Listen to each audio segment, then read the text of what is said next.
Bienvenidos y bienvenidas, maestras y maestros, a esta nueva sesión del curso de actualización en evaluación formativa para maestros de primaria.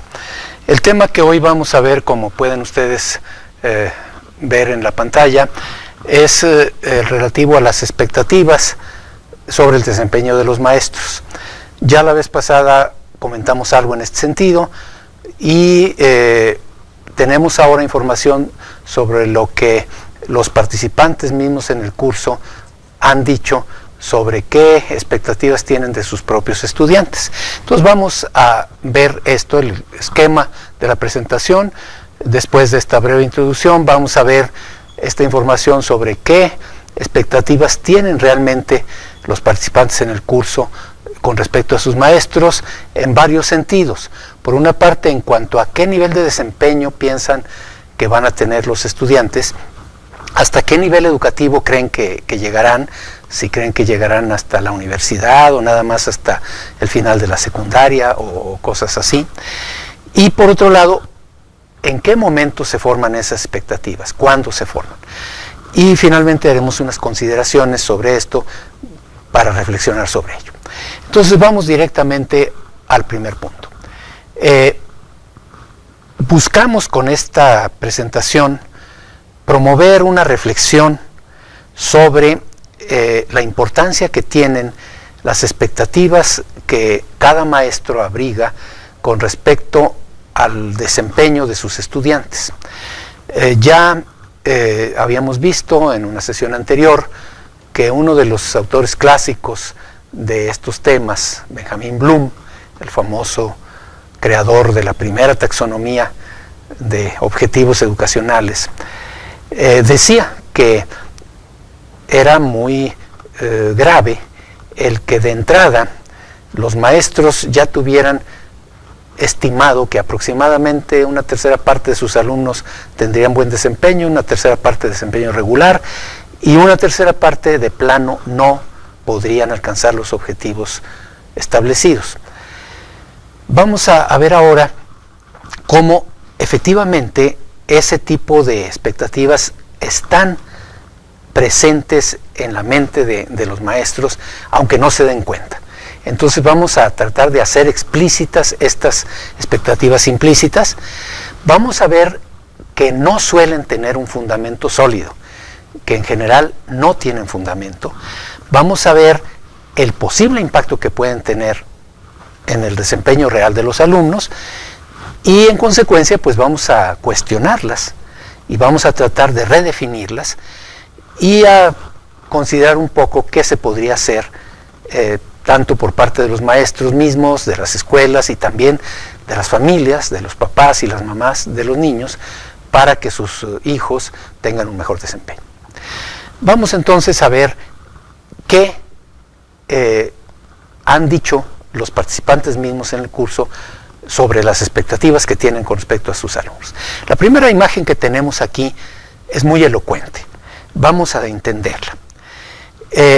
Cada una de las barras que tenemos en la pantalla nos representa las expectativas que tienen los maestros de algunos grados. Si ustedes ven estas primeras barras que tenemos a la izquierda en un color morado, se refieren a las expectativas de desempeño bajo, o sea, a cuántos de sus alumnos creen los maestros que van a tener un desempeño deficiente, que no van a poder alcanzar objetivos. Y tenemos que hay 7 barras, una para cada grado, primero, segundo, tercero, cuarto, quinto, sexto grado, y una primera barra que es un promedio de esos grados, la expectativa en general. En la parte central de la imagen, en un azul claro, tenemos con el mismo esquema 7 barras, una para primero, otra para segundo, tercero, cuarto, quinto y sexto, y una de tipo general, que nos dicen cuántos alumnos los maestros creen que van a tener un desempeño regular. Y la tercera parte de la gráfica, a la derecha, las barras negras, una para cada grado y una barra general, nos dicen el número de los alumnos que los maestros esperan que tengan un desempeño alto, un desempeño bueno. Si ustedes ven, obviamente la parte de la izquierda está más abajo, la parte central es la más alta y la parte de la derecha nuevamente más baja. ¿Qué nos dice esto grosso modo?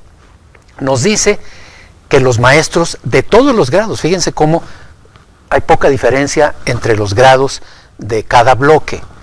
En general los maestros consideran que pocos muchachos van a tener un desempeño alto, la mayoría un desempeño medio, regular, y otro grupo de plano no van a poder alcanzar objetivos, van a tener un desempeño bajo. En las imágenes siguientes vamos a ver más en detalle estos datos para verlos un poco más. Vamos a ver los que se refieren a desempeño bajo. Aquí está ampliada la parte izquierda de la gráfica anterior y entonces vemos cómo cada barra, si nos fijamos en los números que están en este eje vertical, nos dice que en promedio, estábamos hablando de grupos de 30 alumnos, los maestros piensan que unos 6 de esos 30 alumnos de plano no van a poder. En primero 5, en segundo 6, en tercero 5, en cuarto 6, en quinto 7 y en sexto 8 alumnos. O sea, los maestros coinciden en que alrededor de 6, 5, 7, 8 alumnos de 30 no van a alcanzar resultados aceptables, que van a tener un desempeño francamente bajo. Si vemos, nos regresamos a la gráfica general y ampliamos la parte central, la parte que corresponde a los alumnos que los maestros esperan que tengan un desempeño regular. Vemos aquí que en general calculan alrededor de 16 alumnos, en primero 16, en segundo 17, en tercero 17, en cuarto 19, en quinto 17 y en sexto 12 alumnos. Los maestros creen que van a tener un desempeño intermedio. Nos regresamos a la imagen general y vamos a ampliar la parte de la derecha. ¿Cuántos alumnos los maestros creen que van a tener un desempeño alto, un desempeño bueno, francamente bueno? En promedio 8, en primero 10, en segundo 7, en tercero 8, en cuarto 6, en quinto 6 y en sexto 8. Nos volvemos a la imagen general en donde tenemos, repito, que de un grupo de 30 alumnos o algo así, alrededor de 6, 8, los maestros piensan que van a tener un mal desempeño, una cifra similar, 6, 8, un desempeño claramente bueno, y el resto, 16 o algo así, un desempeño intermedio. Vamos a ver otra manera de expresar las expectativas. Vamos a ver hasta qué nivel educativo creen los maestros que llegarán sus alumnos, y en este caso a los de desempeño bajo. Fíjense cómo creen que van a llegar alrededor de un 25%, más de un 25%, creen que no van a llegar más allá de primaria. El número más alto, la segunda barra, cerca del 60%, que solo van a llegar hasta secundaria. Un número bastante pequeño, menos de 10%, creen que podrán llegar hasta bachillerato, y un número menor hasta licenciatura o hasta doctorado. Si sumamos las dos primeras columnas, vemos que alrededor de más de 80%, si acaso, van a llegar a secundaria. Si tenemos en cuenta que la secundaria es obligatoria desde 1993, ahora ya se está poniendo la obligatoriedad de bachillerato, pues vemos que los maestros piensan que de sus alumnos de desempeño bajo, si acaso van a terminar secundaria. Si vemos la siguiente imagen, ¿qué esperan los maestros de sus alumnos a los que ellos creen que van a tener un desempeño regular? Vemos que aquí ya no tenemos primaria, o sea, ya creen los maestros que todos los niños van a terminar, por supuesto, la primaria. Creen que alrededor de un 17, 18% van a llegar hasta secundaria, 45% hasta bachillerato, 30 y tantos % hasta licenciatura y muy poquitos hasta posgrado. Entonces vemos que en los alumnos que los maestros consideran de desempeño regular, creen que el grueso van a terminar hasta bachillerato y una proporción no pequeña, más del 30%, una tercera parte, podrán llegar hasta licenciatura. Y si vemos la siguiente, que es hasta qué nivel educativo creen que llegarán los alumnos de desempeño alto, pues vemos que el grueso está en licenciatura.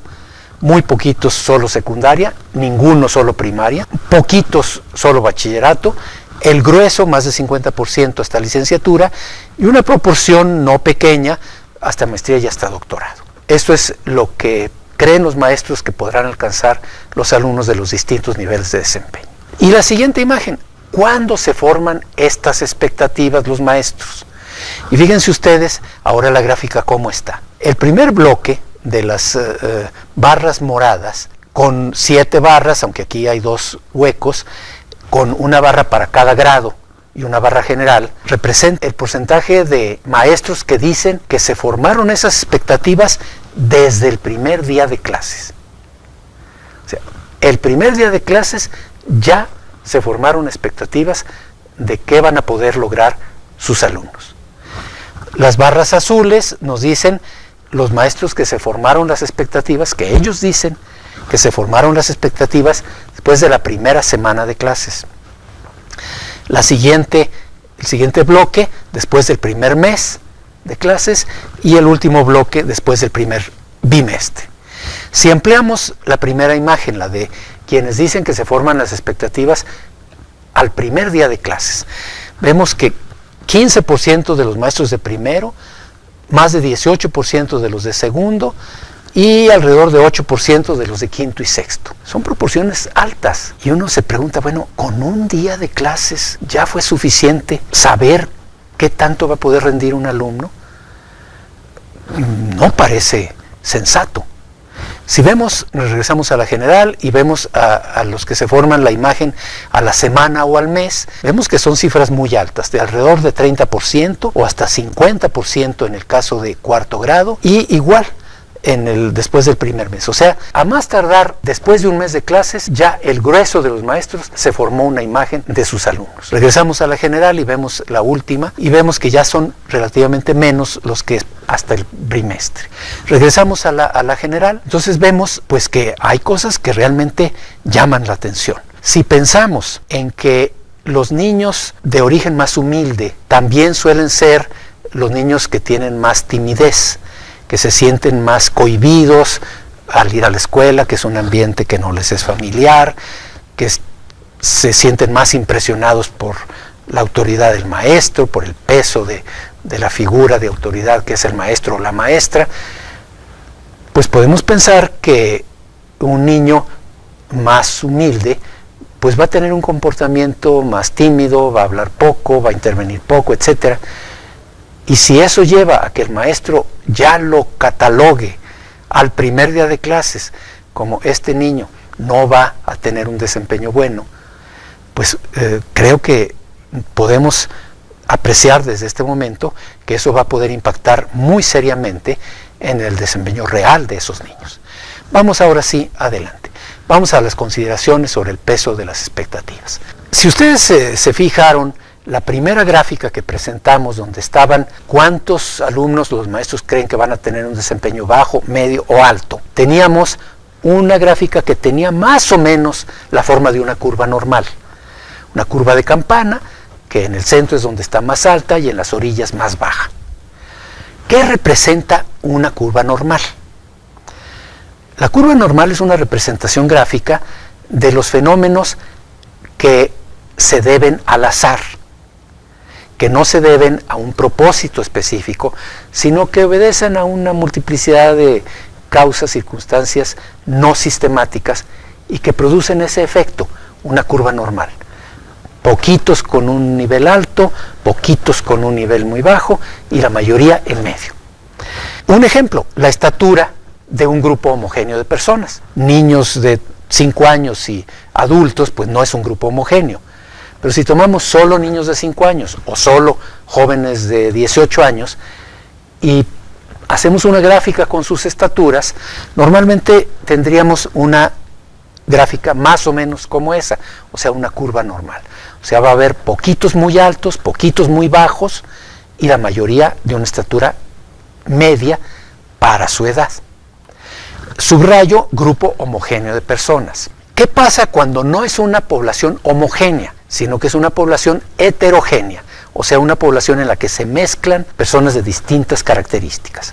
En ese caso, la curva puede tener otra forma, por ejemplo, dos jorobas. Una distribución de estaturas de un grupo grande de niños y niñas, o de alumnos de primaria y de secundaria, o de niños de la misma edad de Oaxaca y de Sonora. Son poblaciones heterogéneas. Los niños y las niñas no tienen en promedio la misma estatura. Los niños suelen ser más altos de chicos, luego las niñas dan el estirón primero, y ya de adultos los hombres suelen tener una estatura un poco mayor que las mujeres. Obviamente los alumnos de secundaria tienen una estatura mayor que los de primaria, y los niños de Sonora o de Nuevo León son en promedio más altos que los niños de Oaxaca, por razones de alimentación, étnicas, etc. Entonces vamos a tener dos curvas en realidad, como nos dice la gráfica de la derecha, una en verde y otra en rojo, porque en realidad son dos poblaciones, cada población con su distribución normal, pero si se juntan las dos, si se empalman, entonces nos salen dos jorobas. ¿Qué podríamos esperar de cómo se distribuya el aprendizaje, el rendimiento en la escuela de los estudiantes? Con una prueba de dificultad media y una población homogénea, podrá salir una curva simétrica, una curva normal, con una prueba de dificultad media y una población homogénea. O sea, vamos a tener esa curva simétrica en donde poquitos puntajes muy altos, poquitos puntajes muy bajos y la mayoría en medio. Si utilizamos una prueba muy fácil, una prueba sencilla, entonces vamos a tener una curva asimétrica cargada hacia la derecha. O sea, la mayoría con puntajes altos, porque es una prueba sencilla, poquitos con puntajes bajos. Y si al revés tenemos una prueba difícil, entonces vamos a tener una curva cargada al otro lado, a la izquierda. La mayoría con puntajes bajos, porque es una prueba difícil, y poquitos con puntajes altos. Muy bien, ¿qué deberíamos de tener en educación básica? ¿Qué tipo de pruebas debemos de utilizar en educación básica? ¿Qué tipo de evaluaciones? La dificultad de las evaluaciones no tiene que depender del capricho del que la haga. Si yo soy un profesor que me precio, me enorgullezco de que soy muy duro, pues voy a poner una prueba muy difícil y voy a reprobar a medio mundo. Y si yo soy un profesor muy benigno, de los que popularmente se califica de barcos, pues entonces pongo una prueba muy fácil y todo el mundo pasa. No debería ser así. La dificultad de las evaluaciones no debería depender del hígado del maestro, debería depender de otros elementos, concretamente en educación básica, de lo que establecen los planes y programas de estudio, o sea, de lo que establece el currículo. Si el currículo dice que los niños de tercero deben de saber esto, pues eso es lo que les tengo que preguntar. Y si yo soy un maestro duro o maestro blando, no debería de importar. Yo debo de preguntar lo que está establecido que los niños deben de saber en ese grado. Y entonces, si estamos hablando de educación básica, de un currículo general, nacional, que se diseña para que se aplique en todo el país, a todos los niños del país, obviamente no deberá ser un currículo que solo pueden resolver los niños privilegiados de los estratos socioeconómicos más favorecidos de la capital del país. Tampoco deberá ser un currículo que solamente esté pensado en los niños más pobres de los estados más pobres. Tendrá que ser un currículo que esté razonablemente pensado en función del conjunto del país. Y entonces deberíamos de esperar una curva claramente cargada a la derecha. Deberíamos de esperar que la gran mayoría de los niños consiga aprender lo que el currículo establece. La educación básica pretende que todos los muchachos aprendan ciertas cosas, a leer más o menos bien, a manejar ciertos elementos de matemáticas, etcétera, etcétera, etcétera. Y el currículo tiene que estar diseñado de tal manera que sea factible, que alcancen los objetivos la gran mayoría de los alumnos. Y por lo tanto, los resultados de las evaluaciones en educación básica deberían de presentar una distribución cargada claramente a la derecha. Y sin embargo, las expectativas de los maestros es que no, es que haya poquitos que estén bien, la mayoría en medio y poquitos mal.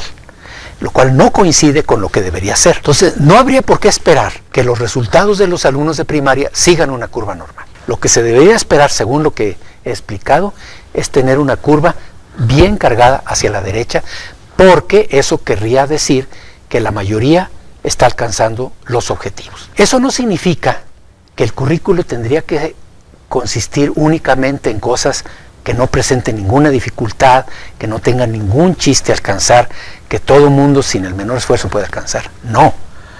Se supone que tiene que presentar cosas que requieran de esfuerzo, pero que requieran de un esfuerzo razonable, que esté al alcance de la mayoría de las personas, no unos objetivos tan altos que resulten inaccesibles a la gran mayoría. Entonces el currículo deberá centrarse en cuestiones importantes, no contener demasiadas cosas de distinta importancia, unas de gran trascendencia y otras muy poco relevantes, porque entonces se van a dispersar los esfuerzos. Debería concentrarse en pocas metas importantes, desafiantes, que no se reduzcan a memorizar o a otras tareas poco exigentes en términos cognitivos, sino que impliquen esas cuestiones, que impliquen reflexionar, analizar, inferir, etcétera, pero que sea alcanzable con un trabajo intenso por la gran mayoría de los muchachos.